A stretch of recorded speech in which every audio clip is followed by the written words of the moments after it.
Inside खबरों के लिए सब्सक्राइब करें फ्लेम मीडिया और उसके बाद बेल आइकन को प्रेस करें ताकि सबसे पहले आपको मिले एक्सक्लूसिव खबरें।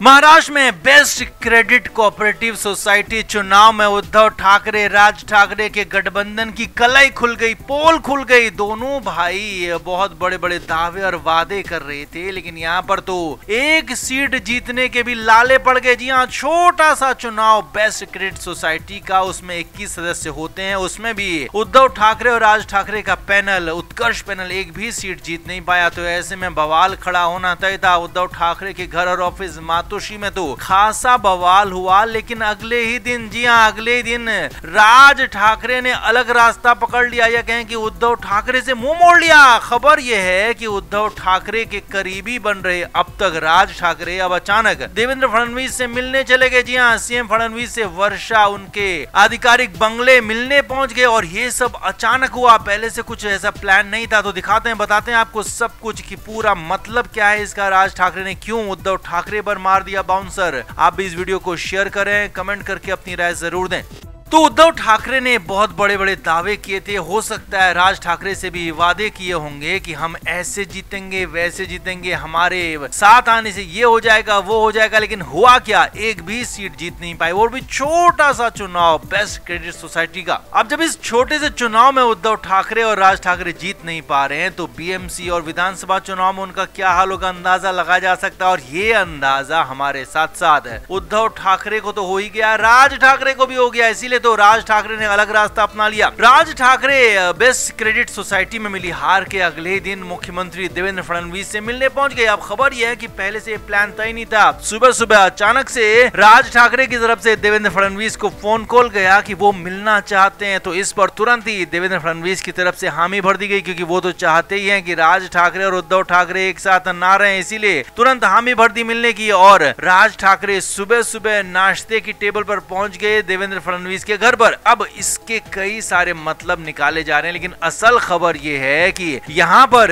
राज ठाकरे पर उद्धव ठाकरे क्या पाबंदी लगाना चाह रहे हैं, ये हम नहीं कर रहे हैं, बल्कि ये सवाल खड़े हो रहे हैं, क्योंकि संजय राउत और उद्धव की पार्टी की दूसरी नेता सुषमा अंधारे ने कहा है कि राज ठाकरे पर उद्धव ठाकरे कोई पाबंदी नहीं लगा रहे कि आप इससे मिलो उससे ना मिलो। तो यहाँ पर पाबंदी की बात आई ही क्यों, यानी कि अंदर खाने बातचीत चल रही है कि राज ठाकरे पर पाबंदियां लगाई जा रही हैं। राज ठाकरे से कहा जा रहा है अगर आप महाविकास अघाड़ी में आ नहीं मिलना होगा, उससे मिलना होगा। और राज ठाकरे तो उड़ते पंछी हैं, वो अपने हिसाब से बात करते हैं, अपने हिसाब से फैसले लेते हैं, वो किसी की सुनते नहीं है। इसीलिए तो शिवसेना से भी वो 20 साल पहले अलग हो गए थे और इस बार भी ऐसा ही नजर आ रहा है। उद्धव ठाकरे के साथ उनका ये साथ बहुत लंबा नहीं चलने वाला है, क्योंकि यहाँ पर अगर देवेंद्र फडणवीस के साथ उनकी बातचीत चल गई, बन गई, तो फिर राज ठाकरे एक सेकंड भी अब नहीं लगाएंगे कि वो उद्धव ठाकरे को छोड़ देंगे। जी हाँ, ये भी खबरें अंदर खाने की। हालांकि संजय राउत ने बड़ा दावा ये किया कि मुंबई में जो फ्लड है, बाढ़ आई है,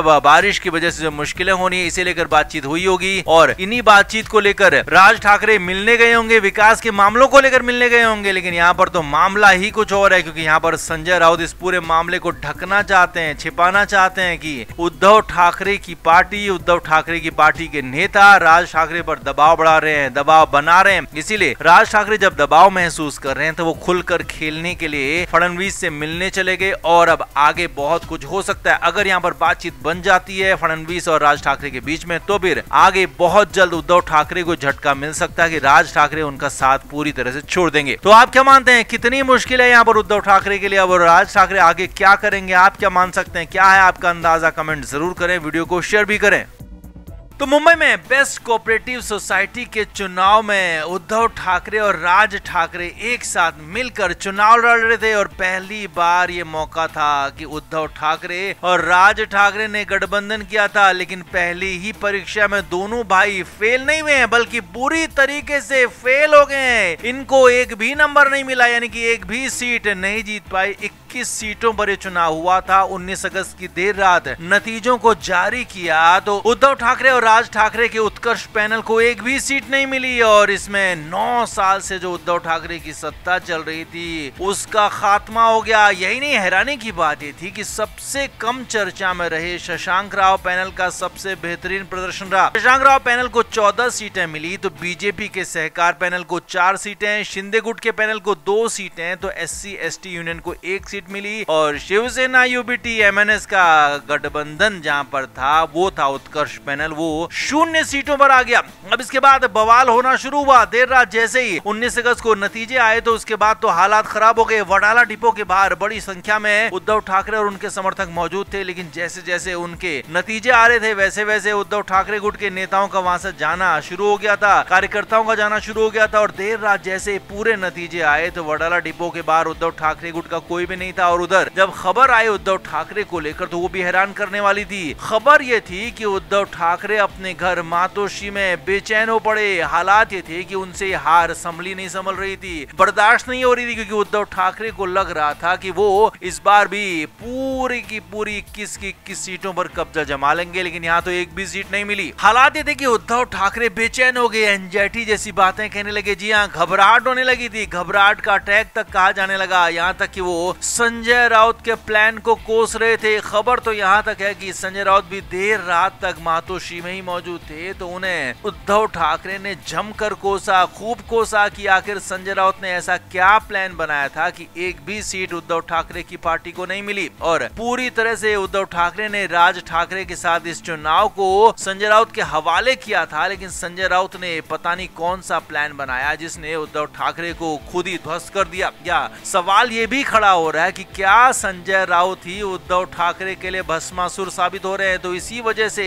इन्हीं बातों को सोच सोच कर उद्धव ठाकरे परेशान थे और उन्हें एंजाइटी अटैक तक आ गया। रात भर उद्धव ठाकरे सो नहीं पाए। जी हाँ, मातोश्री से सुबह सुबह ये खबर भी आई है कि रात भर उद्धव ठाकरे सो नहीं पाए, उनके लिए हालात बेहद मुश्किल हो गए थे। और कंडीशन ये थी कि उद्धव ठाकरे अब इस हार को न सिर्फ पचा पा रहे हैं, बल्कि उद्धव ठाकरे के लिए आगे की मुश्किल और बढ़ गई है कि BMC चुनाव में अब क्या होगा। राज ठाकरे के साथ गठबंधन का जो बड़ा दांव खेला था वो तो फेल हो गया, तो अब BMC चुनाव में क्या होगा, कैसे वहां जीत मिलेगी, इसे लेकर बार बार सोच सोच कर उद्धव ठाकरे परेशान थे। क्योंकि बेस्ट कोऑपरेटिव सोसाइटी का चुनाव उतना बड़ा चुनाव नहीं था, लेकिन ये संकेत था, ये आगे के लिए रणनीतिक पहल थी उद्धव ठाकरे और राज ठाकरे की, लेकिन दोनों ही यहाँ पर फेल हो गए। तो इसके बाद उद्धव ठाकरे के लिए अब आगे मुश्किलें और ज्यादा बढ़ने वाली है। तो आप इस पर क्या कहेंगे? उद्धव ठाकरे के पैनल का पूरी तरह ध्वस्त होना क्या दिखाता है, क्या संकेत है? क्या उद्धव ठाकरे के लिए अब महाराष्ट्र के साथ साथ मुंबई में भी जमीन नहीं बची है? आप क्या कहते हैं? कमेंट करके जरूर से जरूर बताएं, वीडियो को शेयर भी करें।